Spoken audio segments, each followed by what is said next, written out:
स्वागत है आप सभी का एक बार फिर से ज्योग्राफी विद रहमान सर के यूट्यूब चैनल पर। आज हम देखने जाएंगे नगरीय भूगोल, जो अर्बन ज्योग्राफी का पेपर है आपका। उस पेपर में कौन कौन से प्रश्न संभावित है जो आने वाले हैं, पूरी पूरी संभावना है जिनकी आने की है, उन प्रश्नों को आप देखेंगे। आप देख रहे हैं ज्योग्राफी विद रहमान सर के यूट्यूब चैनल को। अगर आपने अभी तक सब्सक्राइब नहीं किया है तो निश्चित रूप से आप सब्सक्राइब कीजिए। आपको आने वाले समय में भूगोल से संबंधित सारी जानकारी यहाँ पर मिलेगी।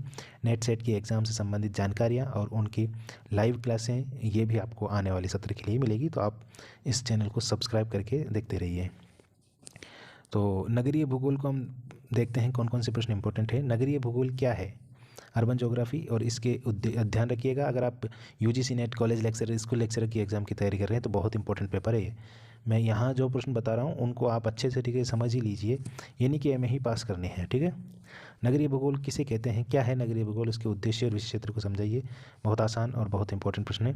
विश्व नगरीकरण की बदलती हुई प्रवृत्तियों को समझाइए। वर्तमान में विश्व में नगरीकरण जो बढ़ रहा है उसकी अलग अलग प्रवृत्तियाँ बनी हुई है, उनको आपको बताना है। अगर आप पढ़ोगे तो आपको समझ में आएगी चीज़ें क्या है।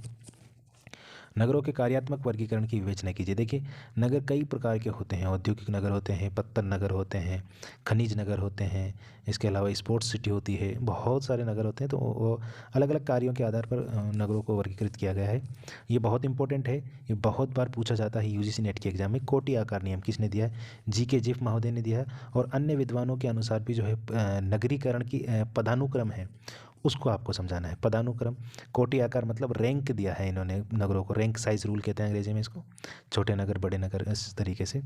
अगला प्रश्न है, नगरीय आकारिकी से क्या तात्पर्य है? नगरीय आकारिकी से आपका क्या नगरीय नगर किस प्रकार के होते हैं? आकार प्रकार। और भारत में नगरीय आकारिकी को प्रभाव, आपने ग्रामीण बस्तियों को पढ़ा होगा ना आपने, रेखीय प्रतिरूप और आयताकार प्रतिरूप, आर्य प्रतिरूप, तीर प्रतिरूप। इसी तरीके से नगरीय आकार की भी होती है ना। तो नगरीय आकारिकी का प्रतिरूप उसको समझाइए। नगरीय आकार की तो उसको प्रभावित करने वाले कारकों को लिखिए। देखिए, शब्दावली में थोड़ा सा फर्क हो सकता है, लेकिन चीज़ें अगर आप देखोगे तो समझ में आएगी। ये बहुत इंपॉर्टेंट है। सीबीडी याद कर लीजिएगा इसको। केंद्रीय व्यापार क्षेत्र, सेंट्रल बिजनेस डिस्ट्रिक्ट कहते हैं इसको।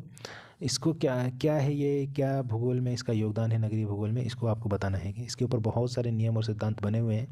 आप पढ़ोगे मालूम चलेगा।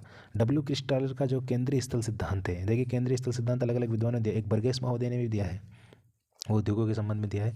तो J.W. क्रिस्टालर जो है, इनका केंद्रीय स्थल सिद्धांत षटकोणीय सिद्धांत है इनका, क्रिस्टालर का। इसने K3, K4 और K7 ये चार चीज़ें बताई, तीन चीज़ें बताई है। K3 बाजार के लिए बताया इन्होंने, ये बताया परिवहन के लिए, और ये बताया प्रशासनिक व्यवस्था के लिए। तो इनको पढ़ के जाइए क्या होता है K3। इन्होंने अपना जो नियम दिया है कोटि आकार, ये केंद्रीय स्थल सिद्धांत, इसमें इन्होंने षटकोण बनाए हैं। इस तरीके से षटकोण के आधार पर इन्होंने बताया है कि कौन से नगर की कोटि कितनी होनी चाहिए, और इस तरीके से इन्होंने बताया है। आप देखिए, पढ़ के जाइए, निश्चित रूप से आपको अच्छा लगेगा ये मॉडल। और इसके अलावा कुछ मॉडल और है जो बहुत इंपॉर्टेंट है। ये सबसे इंपॉर्टेंट प्रश्न है भाई, इसका सबसे इंपॉर्टेंट प्रश्न है ये। होमर हॉयट का खंड मॉडल, उसने जो है षटकोणीय मॉडल दिया, इसने खंड मॉडल दिया है। इसका मॉडल कुछ इस तरीके का है। ऐसे ऐसे ऐसे आपको मिलेंगे, ऐसे ऐसा इनका कुछ मॉडल है।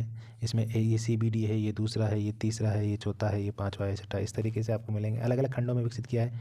एक हैरिस और उल्मान आया है, उन्होंने भी एक सिद्धांत दिया है, एक मॉडल प्रस्तुत किया है। इसने बहुकेंद्रक सिद्धांत दिया है, इनका मॉडल भी है।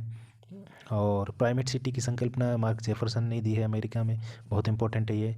सैटेलाइट नगर, उपवन नगर, उपनगर, ये एक अलग परिकल्पना है। तो इन चारों सिद्धांतों को आप जरूर पढ़ के जाइए। एक सिद्धांत है अम्लैंड का, इसको भी आप देख के जाइए। अम्लैंड क्या होता है? आंद्रे एलिक्स नाम के एक विद्वान हैं, उन्होंने इसकी जानकारी दी है। उपनगर भी कहते हैं नगर के पास का जो क्षेत्र है।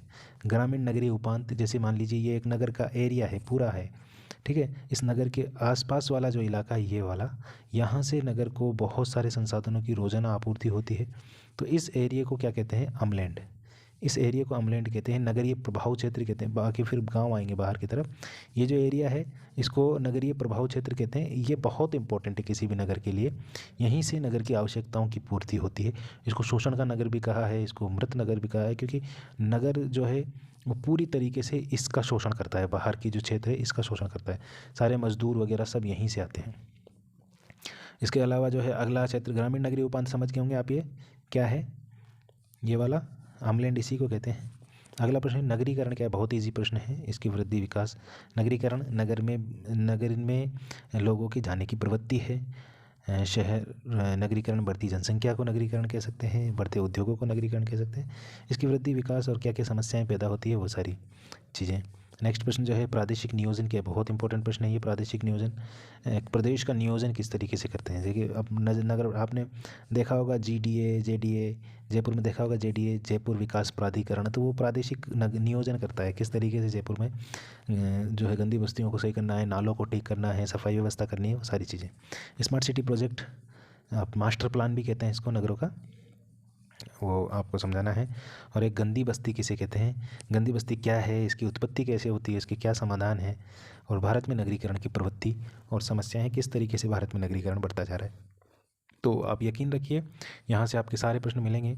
अगर आपके 10 प्रश्न आते हैं तो 6 से 7 प्रश्न यहीं से मिलेंगे, इस पेपर से, नगरीय भूगोल के पेपर में से।